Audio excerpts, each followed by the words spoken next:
You're at a party. The music is fine, the people seem nice, there's food on the table, all the ingredients of a good time. And yet, something inside you is quietly counting the minutes. You're nodding at the right moments, laughing at the right jokes, but there's this low level hum of exhaustion underneath it all. Like your brain is running 17 background applications just to get through a single conversation. You go home, close the door, open your laptop, and something in your chest just releases. You feel like yourself again, maybe more than yourself. If that sounds familiar, you already know what we're talking about today. We tend to treat this as a modern pathology, a sign of the times. People who prefer online interaction get written off as antisocial, avoidant, maybe a little sad. The image is unflattering, someone alone in a dark room, disconnected from real life. But the psychological reality is so much more interesting and so much more compassionate than that. Because what's actually happening in these people's minds and nervous systems is not a malfunction. It's a very logical response to a very specific set of experiences. Let me show you what I mean. Start with something called cognitive load. Every social interaction in physical space demands an enormous amount of simultaneous processing. You're reading facial expressions, interpreting tone of voice, managing your own body language, tracking the conversational thread, monitoring the room, calculating appropriate response timing, all at once, all in real time, with no pause button. For some people, particularly those high in introversion or social anxiety, or those on the autism spectrum, this load isn't just tiring, it's genuinely overwhelming. The bandwidth simply isn't there to do all of it comfortably, all the time. Online, that load gets distributed differently. You get time. You get the ability to read a message twice before responding. You can think before you speak, which, if you've ever sent a text you drafted and redrafted 3 times, you know feels like a superpower compared to real-time conversation. The social channel narrows. There's less incoming data to process. And for a brain that finds parallel social processing expensive, that narrowing isn't a loss, it's a relief. This isn't shyness, it's not weakness, it's a processing style. And online environments, almost accidentally, built a world that suits that style extraordinarily well. But there's more to it than just cognitive comfort. There's also the question of identity, and this is where it gets genuinely fascinating. Psychologist John Suler, back in 2004, wrote about something he called the online disinhibition effect. He noticed that people behave differently online, sometimes more aggressively, yes, but also more openly, more honestly, more like themselves, in ways they struggle to perform in person. And one of the key reasons is the reduction of what he called dissociative anonymity, the sense, online, that you are not fully the same person being watched and judged in the physical world. There's a membrane, a buffer, and behind that buffer, something loosens. Think about it. In person, your appearance speaks before you do. Your height, your weight, your clothes, your voice, the way you hesitate before answering, all of it is being read and processed by the people around you before you've even made your actual point. Online, you get to lead with your mind, with your words, with your humor or your insight or your knowledge.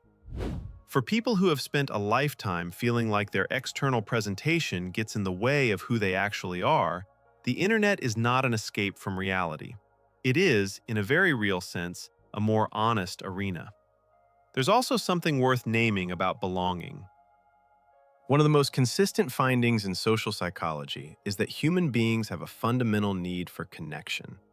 But the specific form that connection takes is far more flexible than we tend to assume.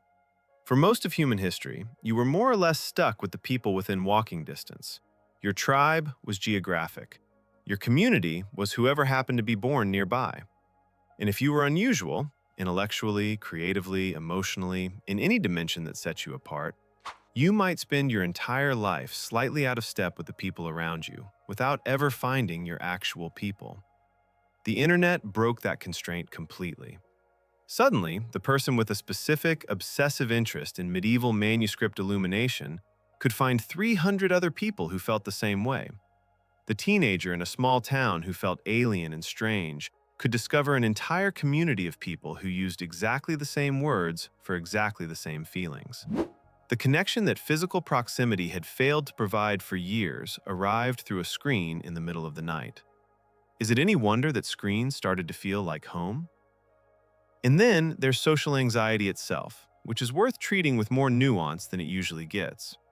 Social anxiety disorder affects roughly 12% of people at some point in their lives, making it one of the most common psychological conditions in the world. And what social anxiety does, at its core, is convince you that other people are constantly evaluating you, and that their evaluation will be negative, and that the consequences of that negativity are catastrophic. It's an overactive threat detection system applied specifically to social situations. The amygdala, again, doing its overcautious job. Online environments don't eliminate that anxiety, but they do significantly reduce the number of channels through which it can be triggered. There's no facial expression to misread, no silence to fill, no moment where someone looks away at exactly the wrong time and your brain floods with worst-case interpretations.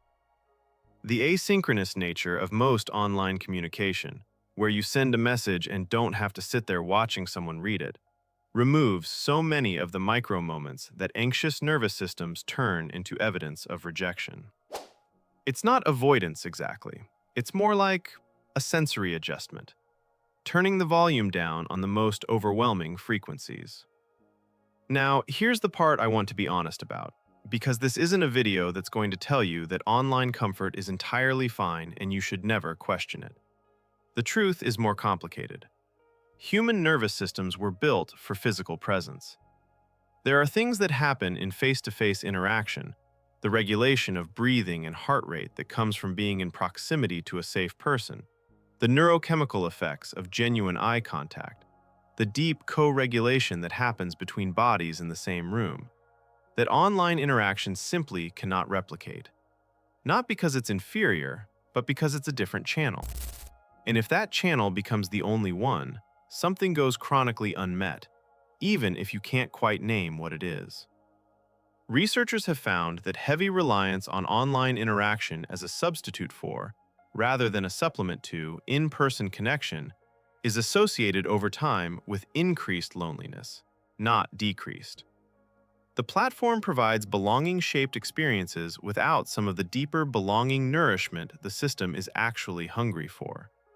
It's like eating food that looks and tastes right, but doesn't quite have the nutrients your body needs. You don't starve immediately, but something runs low over time. So the question isn't whether online comfort is valid. It absolutely is. The question is whether it's being used as a bridge or as a destination. And if you're someone who lives primarily in that online comfort zone, I want to ask you something gently. Not, why can't you just talk to people, because that question has never helped anyone, but rather, what is it specifically about physical social spaces that feels like too much? Because the answer to that question is usually a map. A map back to something that can, with patience and the right support, be worked with. Social anxiety responds remarkably well to gradual exposure. Introversion isn't a problem to fix, but an energy system to understand. And the skills that feel so natural online, the thoughtfulness, the considered communication, the ability to express yourself clearly in writing, those are not separate from who you are in person. They are who you are. The goal is just to find ways to bring more of that person into more rooms. You are not more real online. You are equally real everywhere. You've just found environments where that reality gets less static in the way. If this video felt like it was describing you or someone you love, I'd genuinely like to hear about it in the comments. What does online space give you that offline space doesn't? That's a real question, and I think the answers would make for a remarkable conversation. And if you want to keep exploring the psychology of how we actually work, the messy, fascinating, surprisingly logical ways we move through the world, stick around. There's a lot more to talk about.